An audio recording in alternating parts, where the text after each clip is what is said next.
welcome everyone to another episode of Straight Talk with Joe Vollano. As if you are new to the show, I am Joe Vollano. I am your host and your guiding light through all the nonsense and craziness going on in the world today, and there is plenty of it going around. We have a special guest with us today, but before that, again, this show always works best when you guys all participate. And if you would like to participate, you could call in at 203-679-9610. Or you can email us straighttalkjv@gmail.com. Or, of course, if you're on YouTube or Facebook, always feel free to jump on the chat. I see the normal suspects are already out, already chatting it up. So welcome to everybody. And without further ado, we have a special guest, and he is no stranger to anybody in the city of Meriden, especially if you attend basically any meeting within the city. This man is usually here.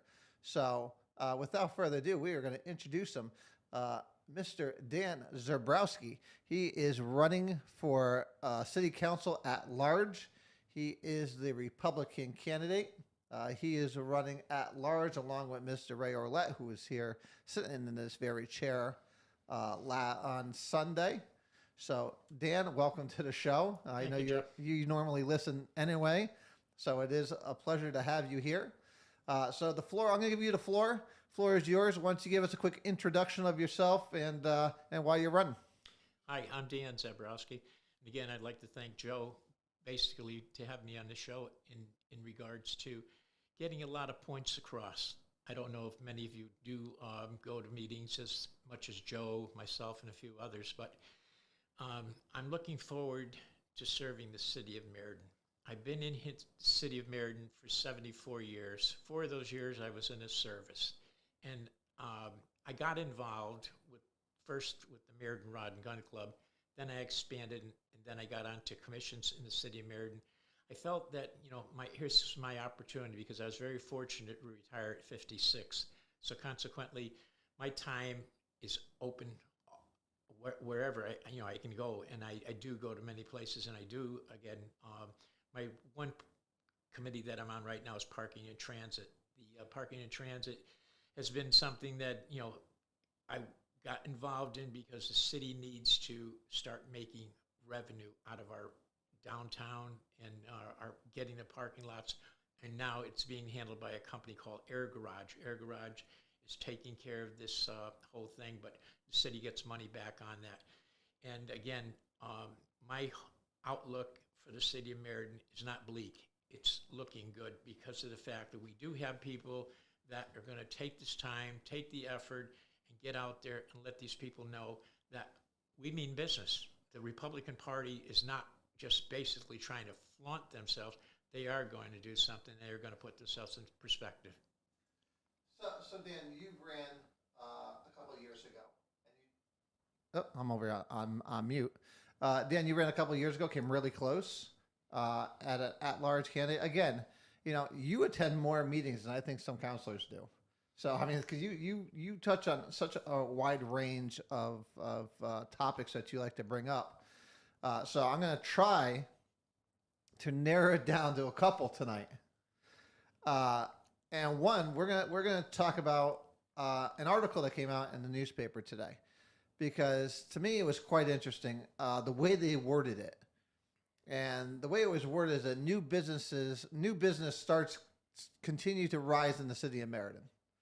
And I read the article, and something kind of grabbed me that they didn't talk about, and that's how many of them are actually closing and then reopening under a different name.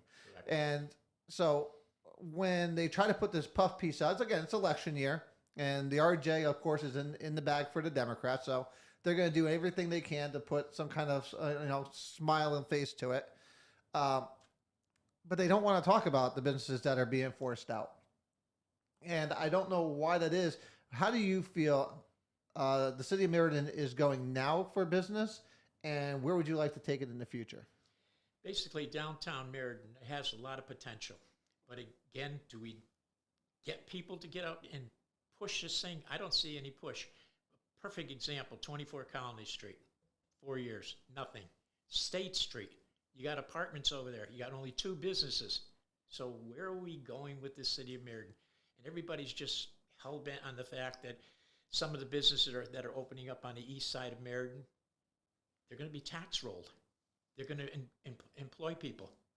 Yeah, I think I think the new Popeyes that's going in, which I'm extremely excited about because I'm a huge Popeyes fan. So so I'm looking forward to that. But you mentioned downtown, and we talked about 24 Colony Street. You know, it's been a thorn in my side for the last 4 years that it's been there. Um, there's no incentive for that organization to work with anybody to actually fill that location. And I checked out that location myself for filler up. I wanted to put some office space there, but the cost to build that out is just ridiculous. Right. I mean, you're talking about easily 50 to 100 grand. That's just for office space. No matter if you want to put a restaurant there. So I think, what does the city do? I mean, I know I put it in my post I put out a couple days ago about how do I see downtown going.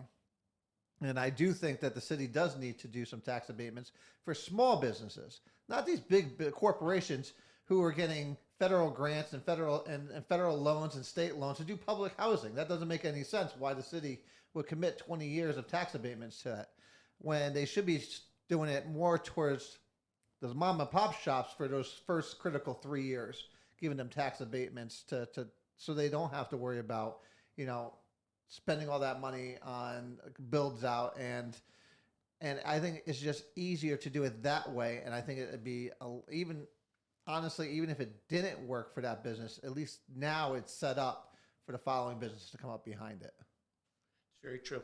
And the thing I just want to let people out there also know, up on Johnson Avenue, if you're familiar with the old Sieverts farm, Logan family has taken that over. Yes. And they're going to make something of that property. And guess what? Where's the tax abatement for this gentleman? Yeah, no, listen, he doesn't have, he does have friends in the city government, but none that are going to be able to give him any breaks. But again, that's a perfect example of a company that he built up. I mean, anyone who knows, Logan Steel used to be down over on Old Colony, and then he moved over to Empire, where he has a great facility of that. I know I visited there when I ran for state rep several years ago, and he gave us a tour, and it's a great place. So first question came in for you, of course, from our good friend, Mr. Hansen. Dan says he wants to cut taxes, so where exactly does he want to cut? The taxes, what I'm looking at is basically get into the books. Then you'll find where you can make these cuts. I went to the last PUC meeting, and I had asked them why they have not changed the indicia on the envelopes, which go out 4 times a year, but from a regular tax department, it goes out once a year. When Guy Scaife was here, he went down and told him, take off those indicias. Why are we, paying to have these things printed? But the PUC, they have the barcode on there. They have the indicia for first class. Upper left-hand corner it says address. On right-hand corner says place stamp here. Dan, this is something, again, and people who don't know who Dan Zabrowski is, this is what I love about Dan Zabrowski, because it's the little things that can mean so much, because there's so many little things that add up to big savings. Right. And it's just one of those little things. And the same thing with Guy Scaife, which is why I like Guy Scaife so much. And we'll talk more about the Guy Scaife issue a little later. But these are the type of people we need in city government who are really able to dig deep into the little things, because the little things, like I said, add up to the big things. We were talking about before, while we were off air, we were talking about the Record Journal and a letter from my good friend, Mr. Daniels, who wrote a letter to the editor talking about all the accomplishments of the Democrats, and all the accomplishments that were listed were all 100, and he put 100% green, all 100% of this, all grant money. So if we're getting all this grant money, where the hell is our real tax dollars going? Exactly.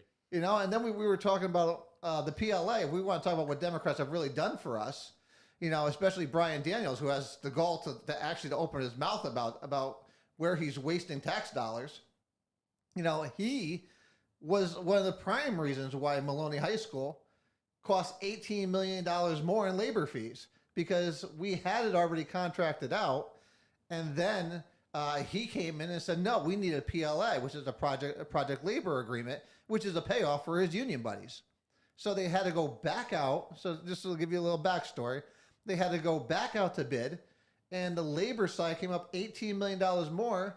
Now, since they couldn't raise the cap of the project itself, they lowered all of the actual equipment they were putting into the school. So all this state-of-the-art stuff now all of a sudden went down. So during the campaign against me and Brian Daniels, I always said we paid for a Ferrari, we got a Pinto, which is exactly what we got. So the fact that Mr. Daniels is writing letters like that, I found astonishing because, okay, so you got all this grant money, which this city seems to live on. But if that's the case and we saved all this money, where the hell did all of our money go? And that's during the years of Kenzier and Daniels who were running the show. So they have a lot of answering to do if he wants to put articles like that out. And the sad part is that when he proposed those logos for both of the schools, neither one of those schools holds their big activities on those fields. It's just basically a field for practice. But $10,000 for a logo. And he has the audacity to come up and say, well, bottom line is the Republicans aren't doing anything. Well, between Walt Shammick, Dan Bernay, they tried to pass things in there. And when I went to the council meetings, a lot of times I'd get up and say, is the kangaroo court in session? Because guess what? They win. They got 9. Yeah, well, they had the majority. But even if we talk about PLAs, and again, this Republicans should hang them by the PLAs still, because that's costing the city a ton of money, and they're still having HVAC problems over there at Maloney, Yes. which is one of the things that got cut. So, I mean, we should still be all over them because remember, the city owns those buildings, not the Board of Education. So all the buildings from the Board of Ed, the city still owns and maintains. So that's something that the taxpayers should remember coming into November. Absolutely. But again, you know, all these little projects, again, this is what I loved about Guy Scaife. When Guy Scaife came in, he found all these projects that were open, for all these accounts that were open from 20 years ago that were still being funded. It's like, where did all this money go to? And, you know, they fired him as quick. So I want to give a little update on that. So obviously there was a payout to Guy Scaife. We all know that. We know it's going to cost us over $1 million when all is said and done with fees and everything else. So I just hope, and I talked to a couple of my lawyer friends over the past week because I was interested to hear about whether or not they were going to be sealed. And I was told that normally, since the accusations are against the city council themselves, that most likely no federal judge will seal because they won't let them protect themselves, which I think is great. I know you have an FOI request in for the documents. I know we do. So hopefully one of them can get those soon. But I think that, and I also find it interesting that the CRB was placed on indefinitely postponed. Even before that, a few hours after meeting with the police department. So it's an interesting. I wonder what I would love to have been a fly on the wall in that conversation, because I don't know what changed from that meeting to City Hall to the City Council meeting. That it was going from September. Now they were going to vote for it that night. Then it was going to be pushed off to October. Now it's just like, hey, it never existed. Of course, I still think after the election, if they keep majority, they're gonna bring it back. No doubt. But since everyone's asking, what is your position on the CRB, and if it passes, will you try to get rid of it if elected? On the CRB, I've attended almost every meeting, and I've told them, here's the bottom line. The word is called micromanage. And if you read the article in the paper a week ago, Mr. Cardona put down there, he says, the police commission. That's not a police commission. That is use of force. It has nothing to do with whatever. 2 police chiefs that I know personally, I called them up and asked them, basically, what does that commission entail? And they told me, here's the bottom line. They interject something. We all sit down, we talk about it. But as far as them trying to micromanage, they do not do it. They let the police chief do his job like it should be done in Meriden. Absolutely. So, if anyone's just joining us tonight, we're here with Dan Zabrowski.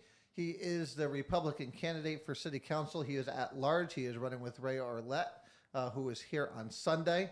So if you have any questions or you want to express any concerns, 203-679-9610. He's always open for asking for taking questions, or you can email him at straighttalkjv@gmail.com. Or like I said, you could keep on posting. I know Craig's been posting away. So feel free to post your questions there, and we'll get them over to him. But like I said, he's a wealth of information, and I tell you, you ran an incredible race 2 years ago when I don't think anybody really thought you'd do that well. And I think that's due to two things. I think it's due to, one, you're very knowledgeable on what's going on. And two, you knock doors. Now, for an at-large candidate, knocking doors is not usually something that's done, just due to the fact that you have such a wide area. Usually it's mailers and you're just mostly attending events and meetings. But you really do take door knocking at an at-large spot to a whole new level. And is that because you're retired and you have the time, or is it something you really, really love to do? It's something I like because I get feedback not only from Republicans, glad you're doing it, but Democrats that have said the same thing, and especially unaffiliated. You're doing the job, you're getting it done, and maybe people will realize this time around that you definitely mean business and you want to get things in a little more perspective, because again, attending these meetings, there's very few of them that'll let you speak. I was really totally surprised the last planning commission, we were able to speak before and after the commission, which was a good thing. Yeah, I mean, I am still for, and I don't like the fact that even during city council, like I told that evening, I think you were there with Tomasetti and Cortez the day they came Yes. they came to pay me a visit after the council meeting. They hide behind that rule that they don't have to answer to anybody. So we go up there, we say our piece, and then we get nothing in return for it. Where people, let's take Wallingford for instance, you could actually communicate back and forth with the council members, and I think that's the way it should be. I mean, so basically they're saying, all right, come up here for your 3 minutes and then shut the hell up and get back to your seat. And then, they don't have to respond to you at all. And they don't answer to anybody. Like I said, there is absolutely no accountability going on in City Hall. I mean, the Emergency Dispatch Center is a prime example of that. Another thing that Mr. Daniels touched on is that he said that Republicans think that it's a distraction. Well, it's not that it's a distraction. Well, part of it is a distraction because you're trying to put lipstick on a pig, because you're sitting there touting again $4 million in grant money, which the city's going to pay $800,000. So you're talking about $4.8 million to build a new emergency dispatch center that nobody is working in. I mean, they can't even get people to work there. We're down to 7 full-time people now, 5 dispatchers. And that's what we have. We're supposed to have 18. I mean, and nobody seems to give a shit about what the hell is going on over there. But yet they'll sit there and tout $4.8 million for a brand new state-of-the-art emergency dispatch center. Again, who the hell is going to work it? Exactly. And sad because, again, I alluded to the fact that if we move Parks and Recreation out of Liberty Street, put them in Hubbard Park, there's a caretaker's building over there. They only have 3 people in the office. Put them in there and let's utilize that building. But, as stupidity runs rampant in the city of Meriden, we bought a building for over like $900,000. We had a building up on High Street that the city sold for $300,000. Why didn't we utilize that? Well, listen, half of what the city does and the city loves to buy property. I don't know why. I mean, you had Batista before she left trying to buy property in Berlin when it was Berlin's problem. But since it was going into the watershed, she felt that it was a Meriden's responsibility to buy the property and clean it up, which makes no sense to me. But again, that's just their thinking. I think if you understand their way of thinking, you're not surprised by a lot of things they do. Um, but so Mike is asking, how do we utilize? Let's utilize the hospital. What do you have? Do you have any plans or ideas for the hospital? As it sits right now, and here we go with another year extension on them. Bottom line is, if we want to do anything, just demolish it. Get rid of it. It's an eyesore. It's nothing but trouble over there. And maybe about 4 or 5 months ago, the city manager mandated that everybody from Parks and Recreation go back there and cut all the trees on overtime. On overtime. On overtime. Interesting. And somebody said, "Where the hell did you get that information?" I says, "People like to talk." I says, and the sad part is, we got buildings that that shouldn't even be here. But again, they gave them another year extension, as they gave the another year extension on the green for more building. Well, again, like I said, so we could talk to Mr. Daniels again, ask him where all our money went to. It's crap like this. This is what Democrats allow our money to be. Really, it's the city council and the city manager that obviously does not care about the city taxpayers' money, because they wouldn't allow crap like that to happen. And why that happens, again, who's keeping track of this, and why is the city manager not staying on top of it? So one of the things I just want to point out, and again, people don't know, city manager's got an apartment here. He lives in Glastonbury. So why are you not part of the solution? Because guess what? You're part of the problem. Yeah, well, listen, I think there's a lot of things that are going on with him that I just don't agree with. I just don't get it. Well, it looks like someone's going to ask a question. So let's talk about the senior center. I know senior center is near and dear to your heart. Seniors in general are something that you really do focus a lot of your time on, and they should be very appreciative of the countless hours of championing that you do on their behalf. What do you want to see with this senior center? I mean, now they have the health department downstairs because obviously the health department got flooded out. Correct. The senior center has been flooded out twice now. I know we talked about moving the senior center a couple of shows ago. I want to see it like Norberto Gonzalez, the candidate in Area 1. He wants to see it moved to the green, which I think would be a phenomenal place for it. What do you want to see, one, happen with the senior center and then with seniors overall? Well, basically, the senior center, again, is one of my pet peeves in the city of Meriden. When Matt Dominillo left the council, he left those seniors. They were just there. That's it. I mean, what do we do for them? And as I said, Mike Brody, Brian Daniels, and a few others say, "Oh, look at all what we spent. What did we? These are the forefathers of the city of Meriden. Why didn't you not give it?" And every time they bring up something that city council, especially in regards to, this, they got that, and whatever. But we got the world's worst senior citizen center. Let me ask you this question, though. One for Barbara, who's asking the question, what does at large mean? It means the city-wide. So the way City of Meriden is broken up into 4 districts. So in each district has 2 representatives, so 1 through 4, so that's 8 representatives. And then you have 4 at-large that represent the entire city. So that's what at-large means. It means is for the entire city. Not to get off track. So the senior center, one, has flooded multiple times.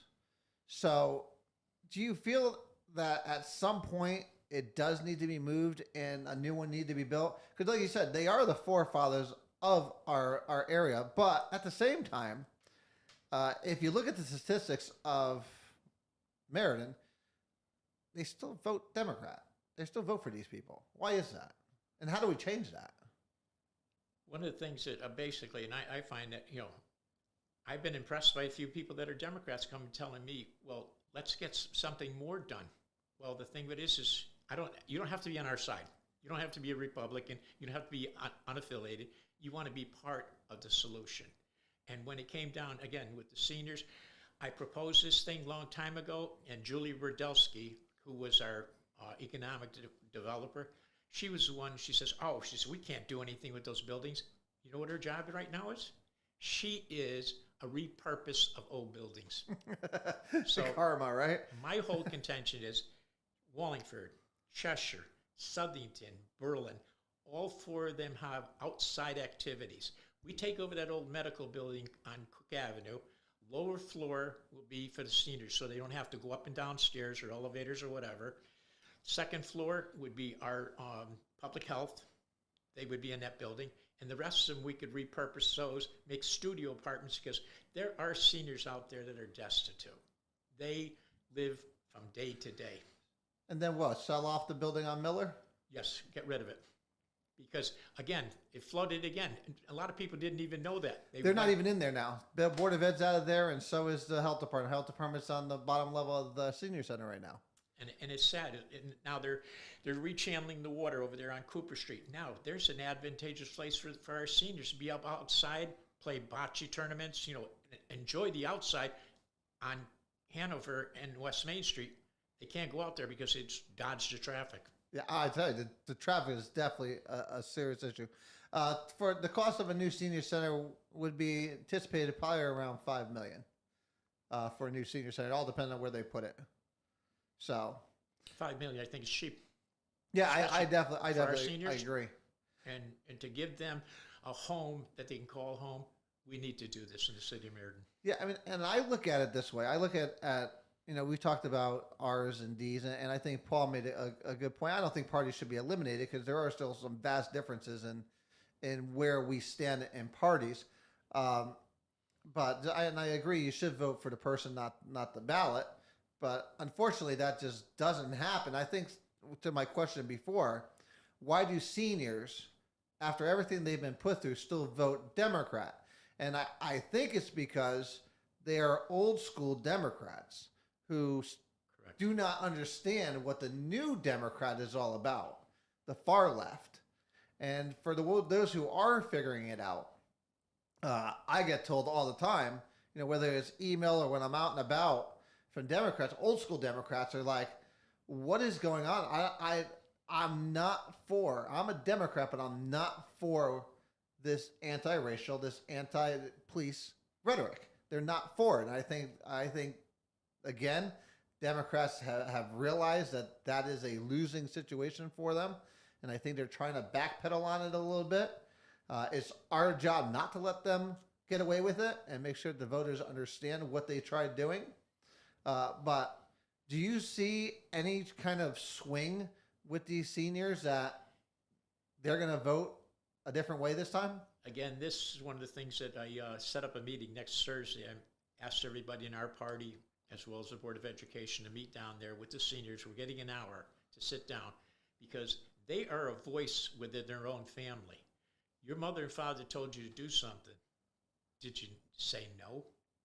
Sure, you followed them because the fact that now, once you get it out to them, no matter if they're Democrats or not, they're going to understand one thing. We're trying to do something for you, and they're going to go back and tell their kids, well, they're going to do something for us. Let's get it done. Yeah. And I hope that's the truth.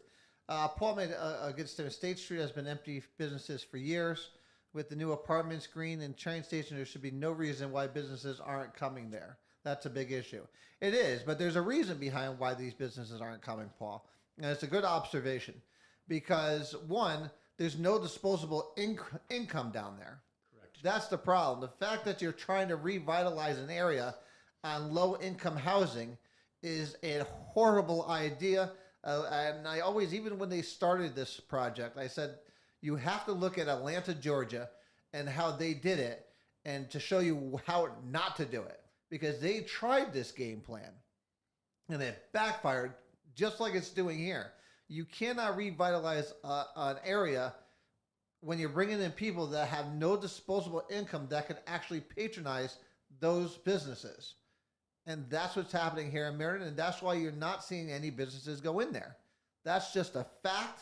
I know most people don't like it, but it is just a fact of what it is, and stats don't lie, and history repeats itself. So if you see another place trying to do something that doesn't work, why sit there and try to do it again? I know I was a big fighter for the Carabetta family a while back. They wanted to buy the mills. that would have been 100% on the tax rolls. And they had this plan that was beautiful. But the sad part is in there, when you brought Meriden Commons 1 and 2 in there, and I said, where the kids are going to play, in the streets? Now you've got an area right near the brook over there, ideal place for a skate park. But what do they want to put in? They want to put flowers and cobblestones. And I says, well, you can go stop and smell the flowers and play hopscotch on the stones.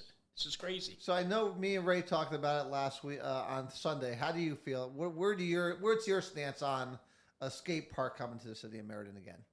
Again, they had it over there on Co Avenue. Yes. There was some, bickering back and forth with the neighbors and everything, but they kind of quelled that situation. But take a look at Newington. They got a beautiful skate park, and you don't have to have it out of metal.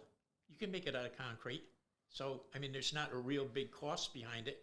But the sad part is nobody knows. It's like everything else. Where did all that skate park material go to?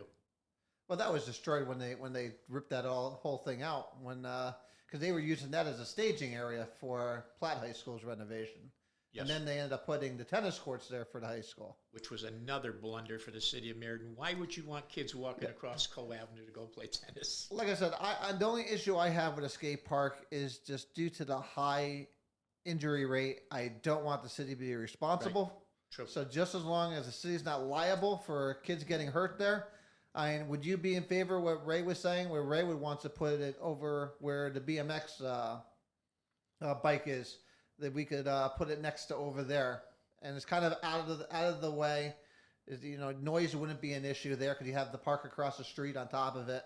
The only thing I see about that being at BMX park is the fact that it's secluded. You want it out in the open.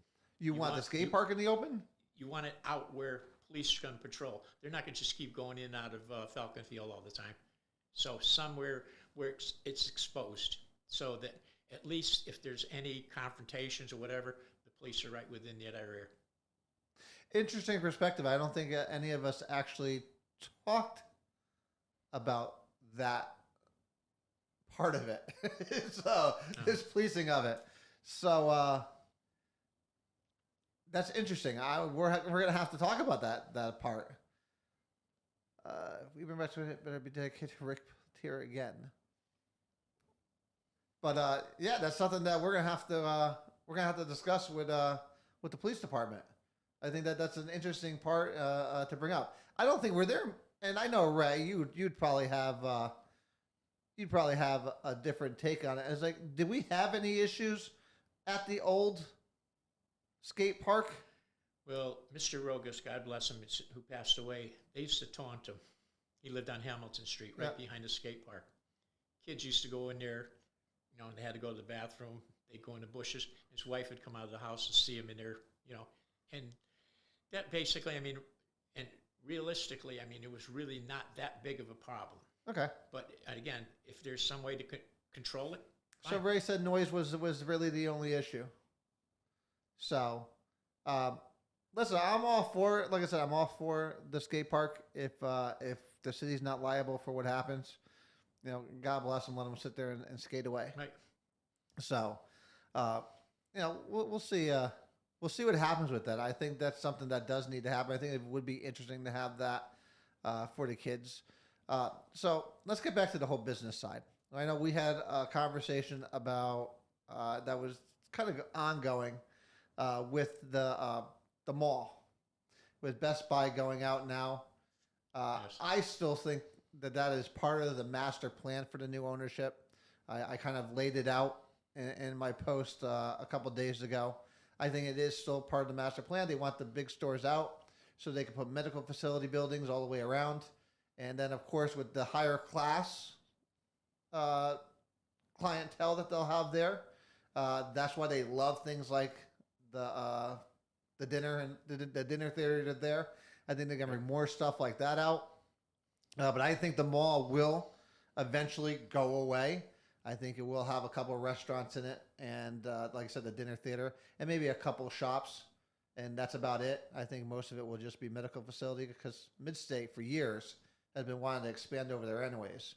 So I think the ownership of the mall has just taken that, and to me, I'm mixed on it because I don't mind the mall closing as long as we could fill those voids, the retail void, with bringing them back downtown. Like I said in my post, maybe like a reversed mall effect. And when the mall came in, it closed all the business, the small mom and pop shops downtown.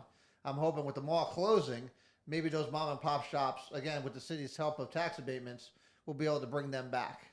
I know we had an opportunity, and another gentleman that passed away was Mr. La Rosa, who was going to put a nice restaurant up right next to Target, but that never materialized because of the fact that you know, he's since passed away, and Joe and John are busy with construction and everything else. And as far as that, but there was a piece of property that the city should have just jumped on, was the old Undercliff. You can look at West Street in Southington. Yeah. Look how much it's built up. That's the old Altabella Hospital area. Correct. Yeah, that's DDS owns that now, Yes. correct? So I don't know what they're doing. They were starting some work up there, but as far as I know, it's stopped. Minimal. Very Yeah, nothing's really going on up there. I know they still do use a couple of those buildings up there. I know the old hospital is gone. That's been knocked down. I've been up there maybe about a year ago, and it was gone. But yeah, I don't know what they're doing up there. Again, we can still build Meriden, but we need the people to be able to come in and say, this is what we can do. Because I don't know if you saw the proposal of this guy coming in $4 million for the sit-down job work sites. I have not seen it. I sat there in amazement. I said, and here's Mr. Rhodey going, oh, this is going to be ideal for downtown. Really? I mean, realistically, each one of those offices are going to pay a tax? I don't think so. Yeah, again, when you mention Mr. Rhodey, he is all about downtown and doesn't worry about anything else. And it's something that does kind of bother me because I think we can't just be looking at downtown. I think at this point in time, downtown is going to be the last priority. I think right now you need to build from the outside in. True. Just because of the way they did it. Like I said, bringing low-income housing downtown, there's just no money down there to patronize. And to get people to come downtown, there's nothing there to bring them in. We need some kind of anchor to bring people in. And we just don't have that. So I think it is going to be extremely necessary for us to work on, again, East Main Street, which is being developed even more. Kevin Curry is building I believe the Popeyes and the Starbucks, right, and stuff. So they're starting to expand that out a little bit more, which I think is a good thing. I think the West Side needs some help. I think that should definitely, if it's not an opportunity zone now, which I don't think most of the West Side is. I think the West Side should be an opportunity zone if it is not already, to be able to open up different loans and grants for individuals who want to do something over there. I was actually interested in the Stop and Shop gas station that's there. Yes. But they already ripped all the tanks out, right, which was a bummer for me because that would have been a key turnkey ready for someone like me who's in the fuel business to open a gas station back up over there. But we're still working on some numbers on what it would cost to put the tanks back in and actually add a diesel tank there because they didn't have diesel there before. But so it's stuff like that the city should be helping out with. And if it's not an opportunity zone, Mr. Fest over at Economic Development should be pushing the government to make sure to turn that into one. Because the West Side does need a lot of help. Losing Stop and Shop was a big blow. And if you look at that whole complex over there, it's dying off. And you have across the street, you have where Aaron's and Iliano's is. That does pretty well. And across the street, I see Market Graphics is going in. The old Holy Mary, is it? Yes. Mary Kay? Mary, yeah. Yeah, so they're going over there. So you do have companies moving around a little bit, but to get a shot in the arm to the West Side, I think would do great things for the city. And I think if we start on the outside, we just kind of inch our way towards the center. I think that's the only way we're going to do it. Because I tell you, the only other way, and I hate to say this, is the Derby style. Remember what happened in Derby back in 2005? If anyone doesn't remember, it's just things like this that I remember. 2005, Derby decided to bring a developer in to develop the whole property, the whole area. and they took all those buildings through eminent domain. Yes, I remember that. So, I mean, that's something that nobody should want to happen, Exactly. but something that probably will have to happen in 10 years or so if the property owners do not do something to upgrade those buildings. Because those buildings are just too old, too decapitated, that it's just not useful for anything. And the sad part is the west side of Meriden is not getting the tax incentive like the east side is. Nobody has proposed that percentage. And here we give the Meriden Commons 1 and 2, 17 years, 80% tax abatement. Yeah, Hello. Listen, when those happen, again, I look at where it follow the money. And again, I look at, if you put all the pieces together, Juliet, husband, Penrose, college roommates. It's like, come on, really? It's like, don't make it so freaking obvious. I mean, we know, but again, where's the accountability? There is no accountability. No one cared. No one cared then. She got Guy Scaife in. She left, and then once Guy Scaife was thrown out, Ken Morgan brings her back. Yes. It's like, come on, rich, and they say how they can't trust them. This is the reason why, because they do things like this. It just absolutely blows my mind, and that the people still vote for it. I don't know why, or what it's going to take to get people to open their eyes to what the hell is going on.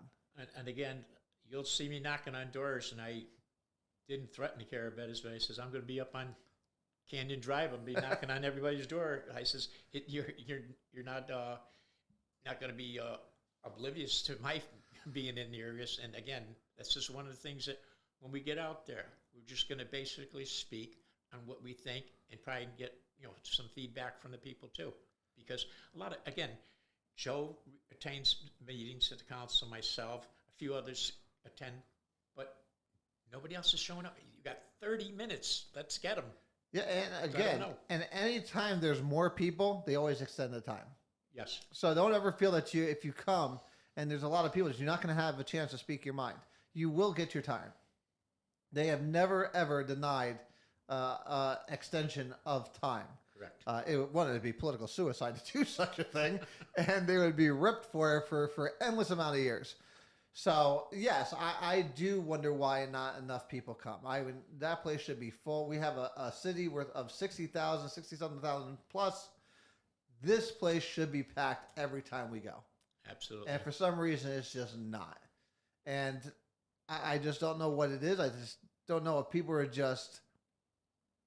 I don't want to say not interested, or they're just. I don't know. I just don't know what it is.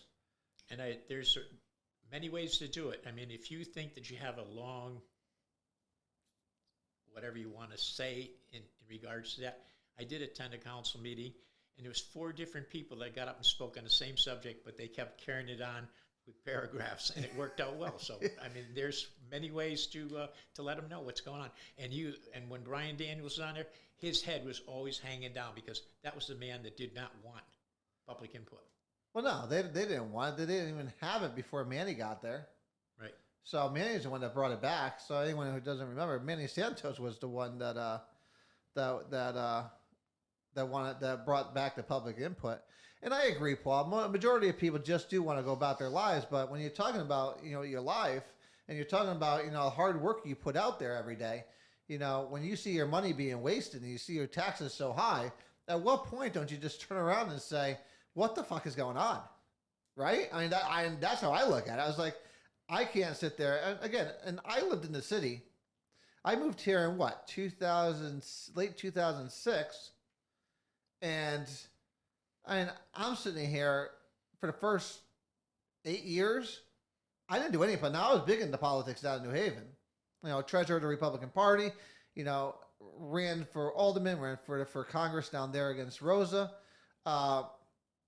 But when I moved up here, I said, you know what? I'm not getting into it. I just need a break to relax. But at some point, something's got to give. And you just get to a point where taxes are high. You have a government that's out of control. And I think they were. And I think when Manny got in, it really exposed the Democrats for what they are. And I think that's something, and I was listening to Daniels, and I ended up joining the Golf Commission, which Daniels happened to be on. And I'm listening to him, and I'm like, what is this guy, crazy? And then I'm listening to city council meetings, and I'm like, what the frig? And that's when I decided, all right. And I remember the night Aaron looked at me and said, "You're gonna get back into this, aren't you?" I was like, I feel I have to, and I did, and we got back into it. But yeah, it just blows my mind. And while I respect the fact that people want to just live their lives, you have a duty and a responsibility to your community and to your city to make sure that the people that are leading your city as your representative are doing what you expect them to do, and you're keeping them in check. And that your city leadership, like the city manager and the city council, is keeping an eye on what's going on. And when they're not, it's your obligation and your duty to sit there and act on it. And one of the things I just said, I wanted to tell the audience, because I confronted Bruce Santinello after the last council meeting. I said, "Oh, Bruce, by the way," I says, "did you steal my idea with the cannabis?" Because they wanted to have 6 cannabis stores in Meriden. And I said, what are you going to do with 6 cannabis stores? And then wanted to drop the distance between them to 500 feet. I said, no, the state's mandating 1,500 feet. Here's the bottom line, Bruce. You stole my idea, but I'm glad you put it out there, because, again, if we have 6 of them out there, going to rename Meriden instead of Silver City, we're going to call it the Pothole. I don't know. Listen, I think there's so many things that we need to do in the city, and I think there's so many great candidates that are out there right now. Whether it's Norberto Gonzalez has been someone who's really impressed me coming out. He's the owner of Broad Street Pizza down on Broad Street, obviously. I think he's great. I know Joey Carabetta has had enough of this anti-police. Enough that, listen, Joey Carabetta ran a tough race back in 2014. Yeah, 2014 right. Or 15, one of the years. And he beat Dominello, which was a feat in itself, by 11 votes. And then he left the council, and now he's come back. He's like, all right, no, this anti-police stuff's got to go. The CRB things, no, we can't stand for it. And then you have Dan Burnett, who has been a staple up there for the Republicans and been a strong voice. And then you have Bob Williams, again, another strong voice for the police department, for the fire department, for mostly all of public safety. And then you have, again, Ray Ouellette, who is a 25-year police veteran of the police department and does a fine job and is well-liked. He's on the Board of Ed now. And then, of course, yourself, who has dedicated yourself, again, and you don't get paid for any of this, for going out there and doing what you do. Listen, our city councilors get paid for what they do. Absolutely. You do it for nothing. And if that doesn't, again, if people don't understand the amount of time you spend championing the citizens and the taxpayers of Meriden, they really need to start paying attention to your name, because you are at almost every single friggin' thing, and it is amazing. And the wealth of knowledge you have, and you do it for nothing. You do it for the betterment of the city. And those are the kind of people we need in the city council. People who don't care about party, don't care about anything other than the taxpayers and the citizens of the city they live in. And I think that's why you resonate with so many people, whether it's Republicans, Democrats, or independents, or unaffiliated. And I think why you're going to do a great job this year, and I think you're going to win. Thank you. As I said, when I get elected, it's going to be all hell loose, because you saw Lenny Rich before. I'm going to tell you something. He is like a mentor. He put it in perspective. When he was on that council, he let him know.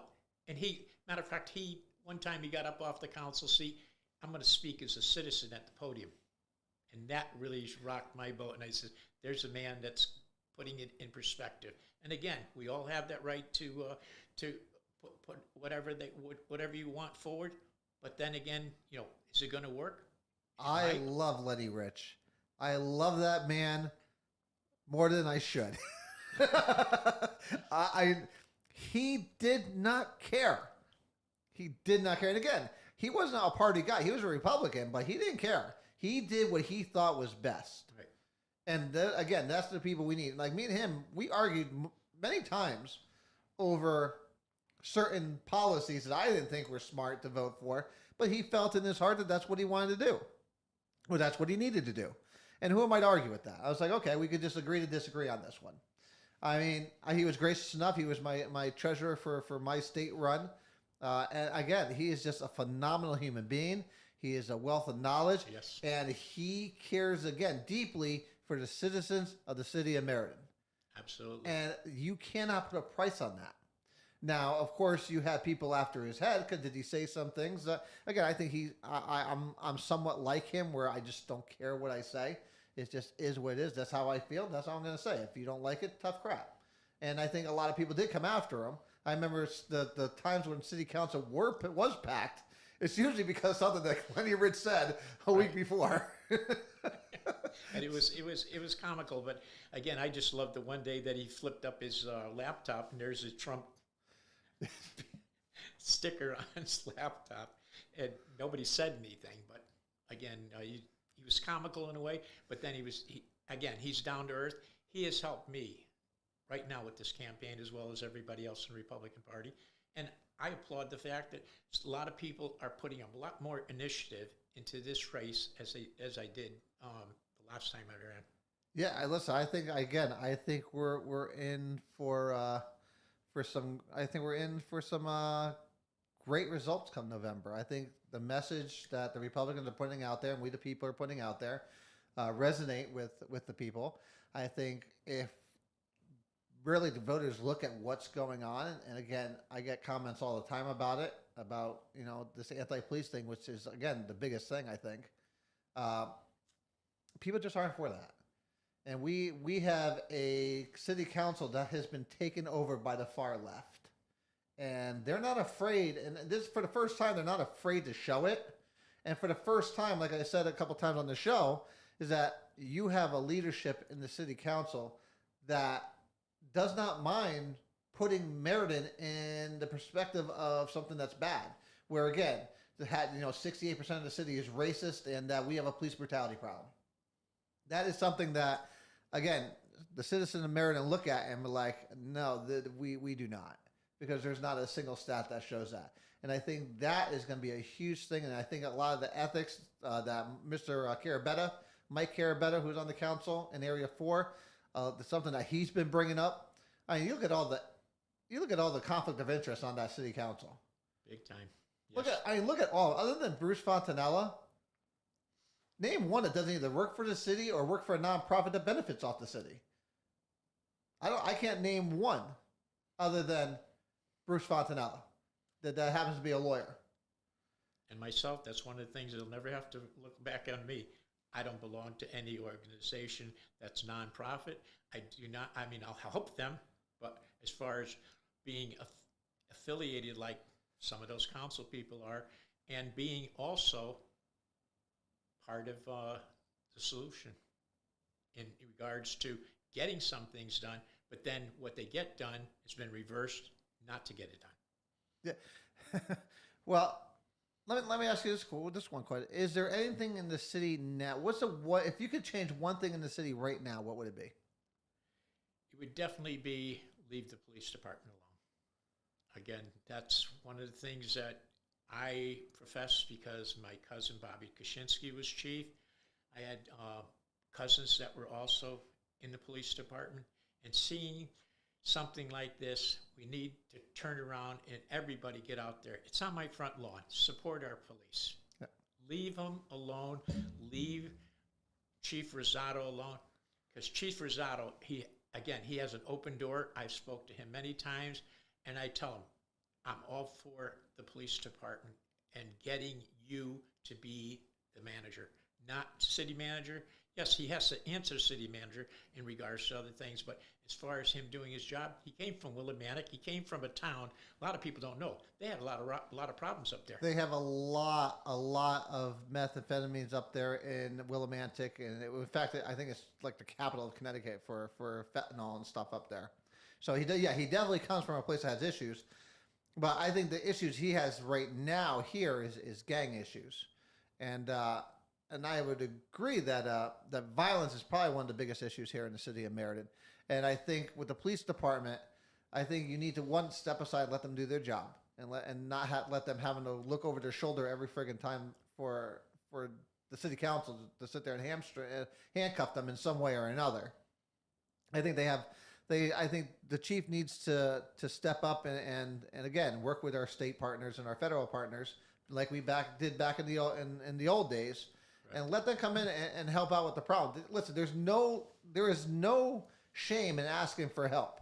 If you feel overwhelmed and you feel like there's a serious issue, I know my son's over at the police department probably now still because he does the police cadets.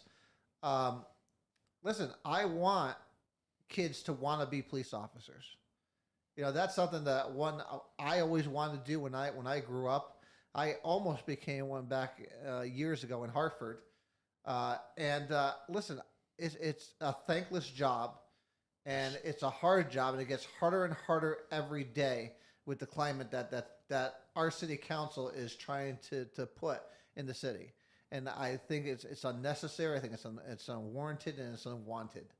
And I just think we seriously need to tackle this violence. And if we need help, that's what our state and federal partners are for. That's what we pay those taxes for. Let them come in and help the cause. I know I'm up in arms because our street got hit this past week, and they're breaking into cars. And the sad part is they are understaffed even at the police department. And this is one of the things we need to do is give them some more manpower. Let them get out there. Let them do their job. But please don't micromanage them. Yeah, like I said, we were just talking, but again, something that we talked about off camera before. We were talking about how brazen these Yes. acts are getting. In the middle of the day, in the middle of Stop and Shop, someone robbed the People's Bank. In the middle of the day, they don't care. And, we had the ATM machine literally ripped out of the store across from Cox Communications, the Quick Mart over there. They literally ripped it out of the friggin' store. They chained it and ripped it out Before the cops came. It's like what is going on here? Yes. And that's only the beginning. You had Maloney's robbed twice. You had Wise Guys robbed. I mean, it's like what is going on here? And we don't need what we had years ago. They had the vigilantes. You don't need people from all walks of life to get together and try and run a show over the police. Yeah, here's the issue though, and we talk vigilante stuff. I don't like that word at all because I'd never want a citizen taking matters into their own hands, especially when they're not within their own property. I am a strong believer of stand your ground. We don't have it here in Connecticut. We have run to the farthest part of your house, and then if you're cornered, you get to shoot somebody. I mean, to me, I'm all for stand the ground, but vigilante one is not the answer, and I don't know. So I think let the police do their job. And the problem I think with some of these crimes is that people won't talk. Correct. People know what's going on, but they're afraid to talk. And there's got to be something. If people want to change their neighborhoods, change, the things that are going on, they have to be part of the solution and not the problem. If you're not willing to talk and to fix the problem, then you can't bitch and complain about it. That's for sure. Because again, the neighborhoods associations, some of them, they get down to nitty gritty and they want something done.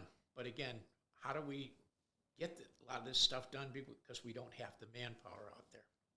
Yeah, and I think Ray makes a good point here. Ray said, police do endless good quality work here in Meriden, and the courts just cut them loose. And that is a huge problem.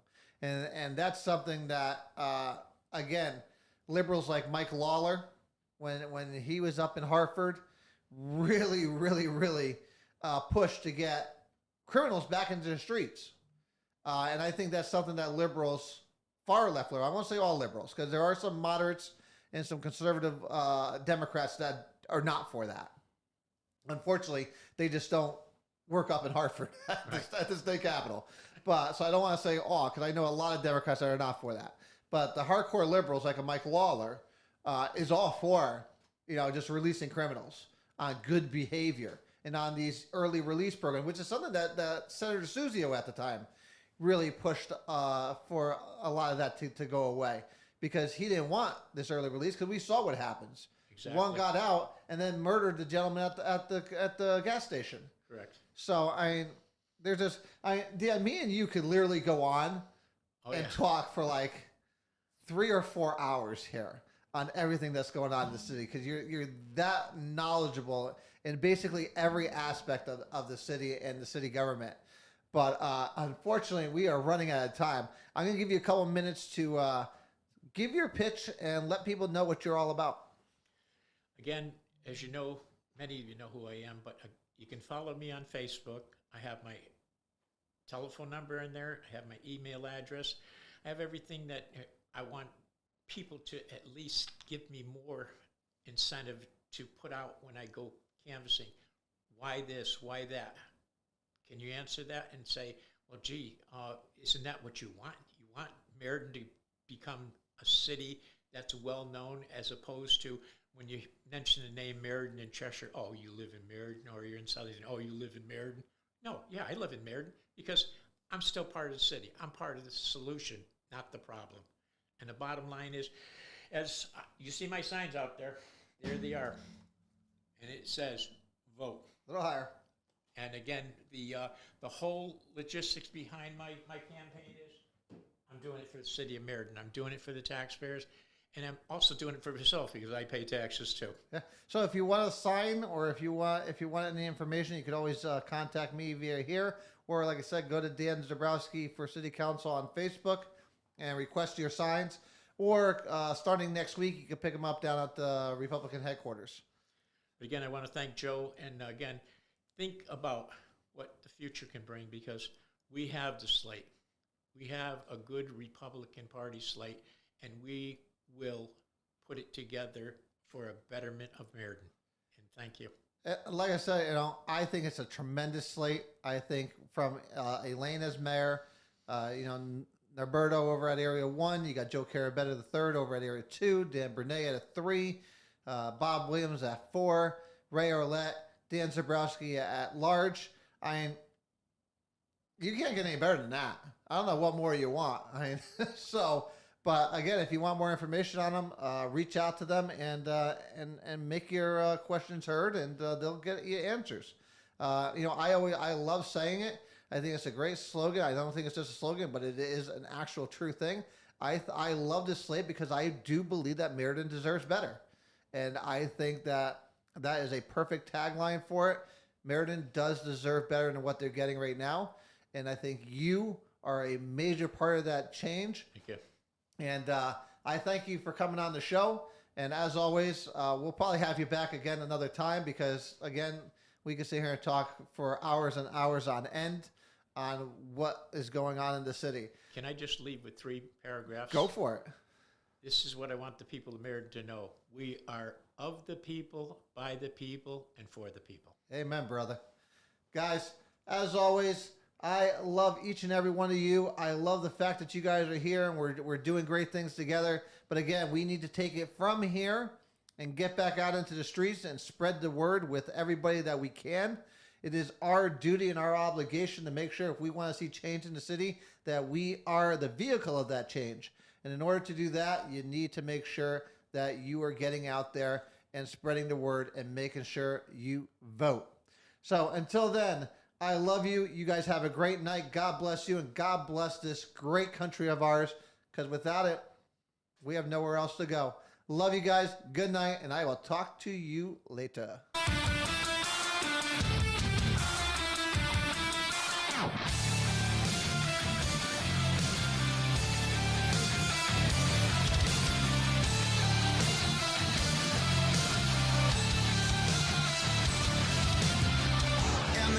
And the million faces formed together, made for elevation. And the soldier won't surrender. Faith is like a fire that never burns to embers. The voice of the unheard. Love is the answer. I gotta speak it, believe it, that's how I feel inside. I can't sit here quiet. You can take my heart, you